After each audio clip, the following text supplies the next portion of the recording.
What is up, everyone? It is Spada del Signore. God bless you all in the name of our Lord Jesus Christ. In today's video, we are going to be diving into a very interesting set of stories in the Talmud. We're in Tractate Chagiga 15a and also going into 15b. This set of stories is so interesting because it recounts the story of a Torah scholar, a Torah sage, who his original name was Elisha ben Avuya, or some have it Abuya, who became known as Acher, or other.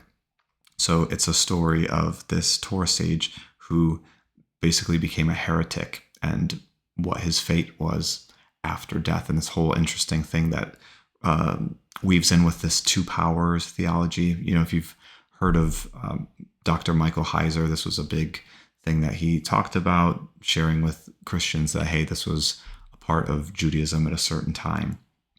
So we're going to read a little bit, and I might just give my commentary, but the main point is to show you that according to Rabbinic Judaism, just because someone is a heretic, or even like a Torah scholar is a heretic, doesn't mean that they're going to be punished forever. So this is kind of to combat those people who say, you know, that, you know, Paul's a heretic and he's going to be burning, or that even Jesus, the God forbid, is burning. You know, obviously this is arguing with people who come from like a rabbinic Orthodox perspective, and they believe that when the Talmud speaks of what Jesus is going through, you can obviously reply to them with this story and tell them how Acher got out.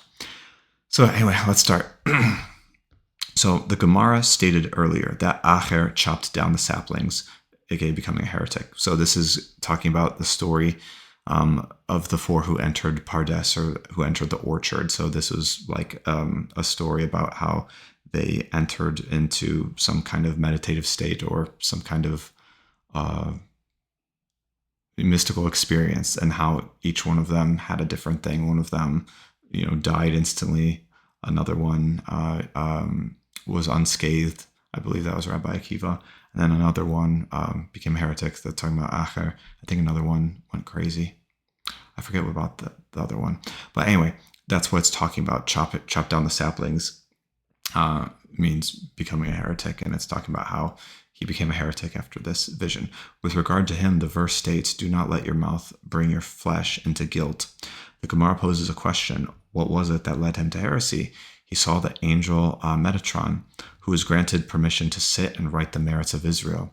So a lot of early rabbinic tradition says that Enoch became Metatron, that like God transformed him into this, you know, magnificent angel. But he said there's a tradition that in the world above, there's no sitting, no competition, no turning one's back before him, i.e. all face the divine presence, and no lethargy.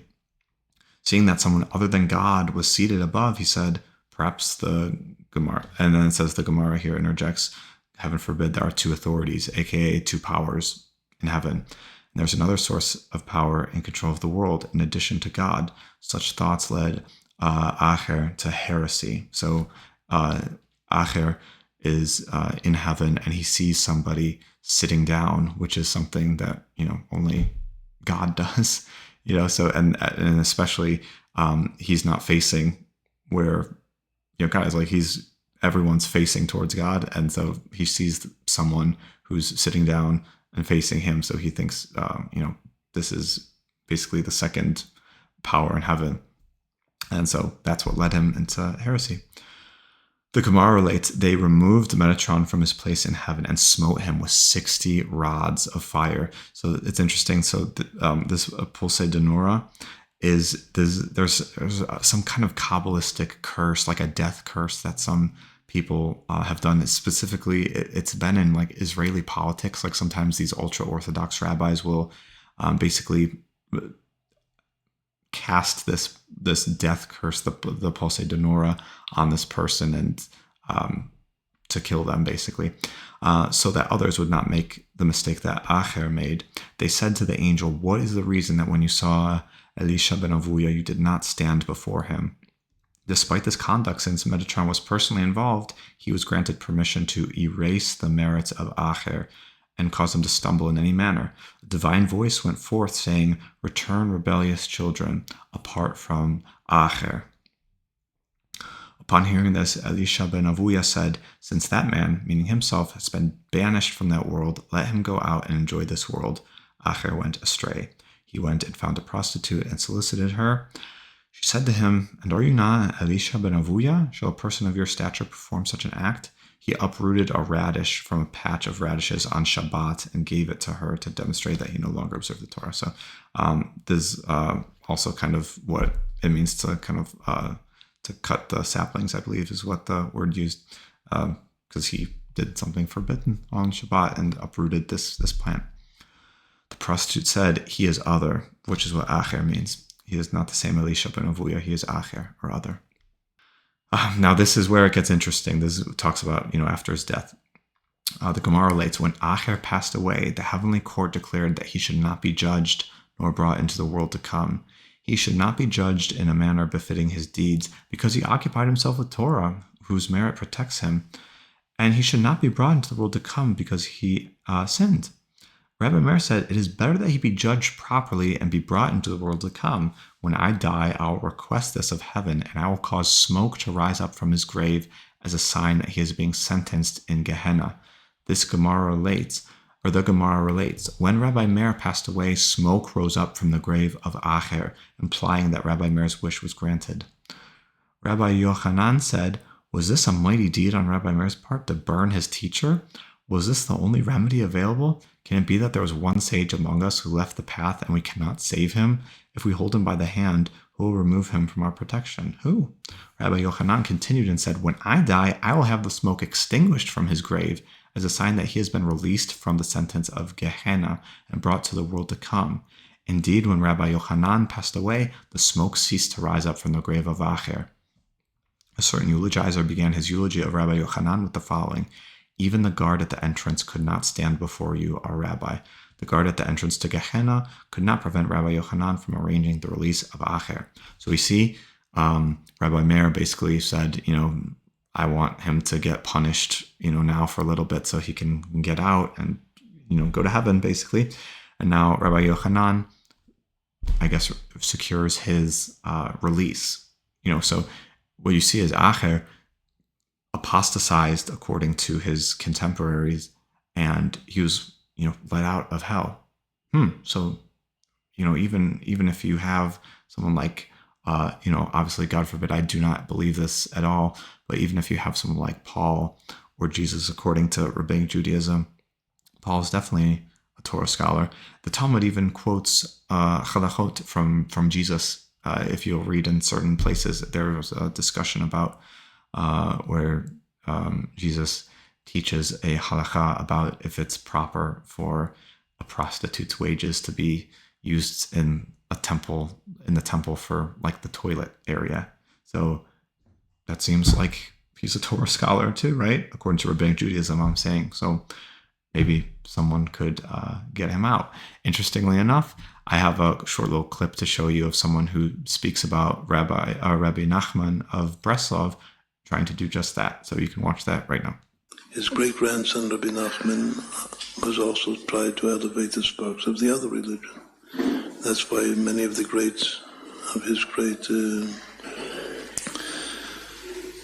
sages of his time, the great rabbis of his time, were so against Rabbi Nachman and Breslov, because they say he's taking and doing customs and taking things from the other religion in order to elevate the founder of the other religion. So in a certain way, Rabbi Nachman was actually more than Baal Shem Tov, more than his great-grandfather, and in attempting to bring people of the past back and to rectify them. I commented under the video and asked for a quotation or a source for that, so maybe I'll share that in the comments once I get that. So very interesting. And then this is another interesting thing, just to end this off. So the next part says, the Gemara relates, the daughter of Acher came before Rabbi Yehuda Hanasi and said to him, Rabbi, provide me with sustenance, as she was in need of food. He said to her, whose daughter are you? She said to him, I am the daughter of Acher. He said to her angrily, is there still of his seed remaining in the world? But isn't it stated, he shall have neither son nor grandson among his people, or any remaining in his dwellings? She said to him, remember his Torah and do not remember his deeds. Immediately fire descended and licked Rabbi Yehuda Hanasi's bench. Rabbi Yehuda Hanasi wept and said, if God protects the honor of those who treat the Torah with contempt in such a manner as Acher despised the Torah and relinquished its teachings, how much more so would he do for those who treat it with honor? So you see, Rabbi Yehuda Hanasi basically dissed the dead Torah scholar, Elisha ben Avuya, and he was basically burnt a little bit with, or his bench was burnt a little bit with fire, basically saying it's not good to disrespect Torah scholars. So this is flies in the face of everything that Mordecai Griffin of Lapid Judaism says. He's constantly dissing Paul and calling him names and calling him crazy, and Paul's more of a Torah scholar than you'll ever be. He actually studied under Gamaliel and was a card-carrying member of the Pharisees. And you're insulting him. So maybe you're not going to get licked with fire, but I don't know what the punishment would be for that. I hope this was interesting for you. God bless you all in the name of our Lord Jesus Christ. Spada del Signore, out.